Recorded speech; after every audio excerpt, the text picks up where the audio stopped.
Well, we had a new top scorer in the NBA Summer League and some possible rule changes for next season. Welcome to Game Time. He's Antonio Daniels. I'm Chris Miles, and the NBA Board of Governors passed the implementation of in-game challenges for head coaches next season. The challenge can be used on fouls, out of bounds, and goaltending violations. Each team gets a single challenge per game. You have to call a timeout first and then signal to the refs. Under the last 2 minutes of the fourth quarter and overtime, you can only challenge a foul against your team. AD, this seems a bit drastic. Is this a good move by the league? I think it's a good move. And the main reason is because when you're talking about the last 2 minutes of a game and overtime, the game it comes down to inches. And you want to get it right.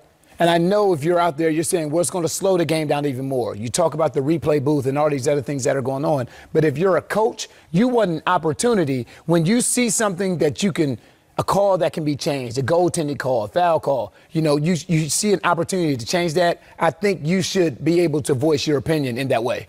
Well, that's certainly something we're going to be interested to see how it's implemented next season. There's another issue that Adam Silver had to address. The news of Kevin Durant, Kyrie Irving going to Brooklyn leaked as soon as players were able to officially begin speaking with teams, right? And that was just the tip of the iceberg, suggesting rampant tampering. Commissioner Adam Silver also addressed that very issue at a press conference. I think it's pointless at the end of the day to have rules that we can't enforce. I think it hurts the perception of integrity around the league if people say, well, you have that rule.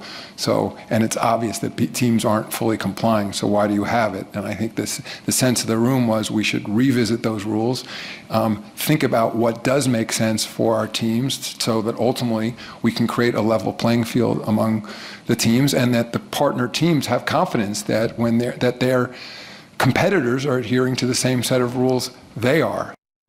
So how do you slow down tampering, or as we would call it if you and I did it, communicating? Right. It depends on what you're referring to, player to player or organization to player. Because if you're talking about player to player, there is no way of stopping relationships that have been built since AAU basketball. Organization to player is different. You and I were just talking about the fact that free agency opened at 6 o'clock Eastern. And before free agency even opened, you knew where some of the top stars in the NBA were going. We knew where Kevin Durant was going. We knew where Kemba Walker was going. We knew where Kyrie Irving was going. So how did these deals get done if free agency doesn't open until 6 Eastern? That's a great question. I think we can get to the answer of that. See, there are two developing stories regarding Kevin Durant's commitment to the Brooklyn Nets. Sean Marks gathered his medical staff and asked who was in favor of committing a max contract to Kevin Durant. And every hand shot up despite that torn Achilles. That's the first story. The second story, back to our theme. Well, let's hear from the general manager himself. The Instagram post that he put out, we were all sitting in the office and we all got that in real time with you guys. And we weren't even sure if we were getting a meeting that night or it was going to be a telephone conversation with him. I'm not going to sit here and tell them, well, we'd like to discuss a contract with you. And it's pretty much, we know what we're getting into. Now, I get it. It's a new day, right? Social media, those sort of things. But it's a bit odd for a general manager to say, hey, I learned of a guy that we're committing over $140 million to, right, over 4 years, that I learned of that commitment on Instagram. Do you buy that? I love Sean. I love Sean Marks. Played with him in New Orleans, stand-up guy. But I do have a difficult time believing that you found out Kevin Durant was joining your organization via social media. There had to be some sort of communication prior to, with his agent, with him. Obviously you communicated with Kyrie Irving because he signed as well. But, when you have a role player that joins your organization, okay, maybe you kind of find out last minute. When you're talking about one of the top 2 or 3 players in the league that is joining your organization, it's difficult to think, well, it came down to an Instagram post to find that out.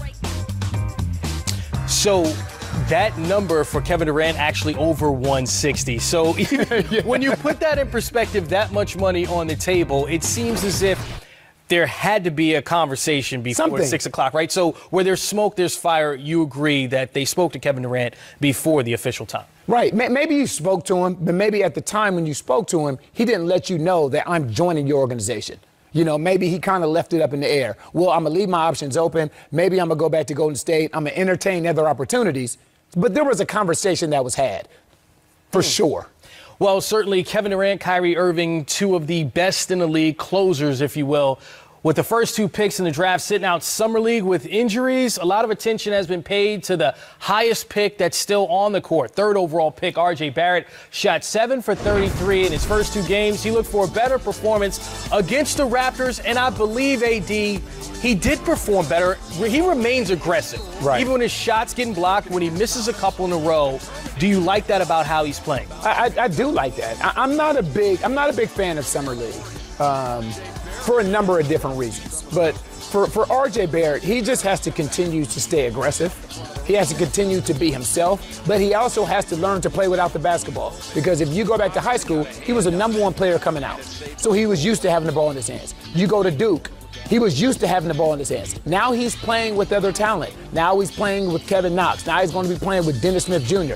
Other guys that are used to having the basketball in their hands. So now you have to figure out other ways to be effective on the floor without dominating the ball. Well, another guy that was effective on the floor for the Toronto Raptors, Chris Boucher, who scored 23 points. He played in just 28 games last year, looking for an opportunity there in Toronto. But let's get back to R.J. Barrett. You see the numbers from this game on Tuesday night as compared to his first two games. Look, he got close to a triple-double, right? 17 points. It looks like, 10 rebounds, 6 assists. But the turnovers also way down. Okay, I'm going to tell you, Chris, why I'm not a big fan of Summer League. For these guys, for guys that are 1, 2, 3 picks for lottery players. Explain, yep. Because it's a no-win situation. So if R.J. Barrett goes out here and he dominates the Summer League, you know what people say? Oh, it's just Summer League. It doesn't matter. He's not playing against anybody. Half of these guys won't be on NBA rosters, maybe. But if he goes out and he struggles, now people start to talk bad about him, like, they should have drafted someone else. I have seen and played with guys that have balled out in Summer League and struggled in the regular season. And I've seen and played with guys that have struggled in the Summer League and balled out in the regular season. So this is just a great experience for R.J. Barrett to get some reps in before the regular season starts. Absolutely. So best of luck to R.J. Barrett and the New York Knicks. And they're in the middle of some interesting free agency news. Veteran guard Reggie Bullock is restructuring his deal with the Knicks to possibly make space for Marcus Morris. Originally, the former Celtic reportedly agreed to a 2-year, $20 million deal with the Spurs. However, the Knicks have offered him 1 year, $15 million. This according to ESPN's Adrian Wojnarowski. Very interesting developing situation with Marcus Morris. Yeah, so when Adam Silver is talking about free agency and different things that can happen, you have to look at this situation for Marcus Morris. He basically told the San Antonio Spurs, you know what, I'm going to commit to you guys that 2-year, $20 million deal.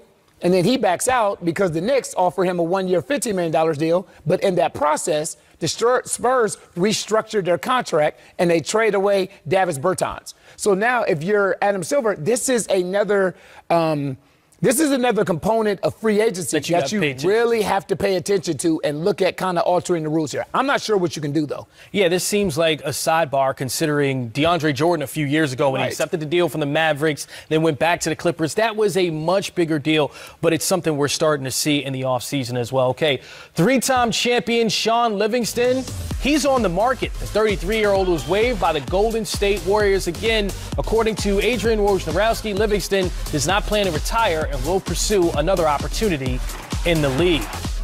Well, a late lottery pick has been on fire in Vegas for the Heat. Stay with us. You're watching Game Time.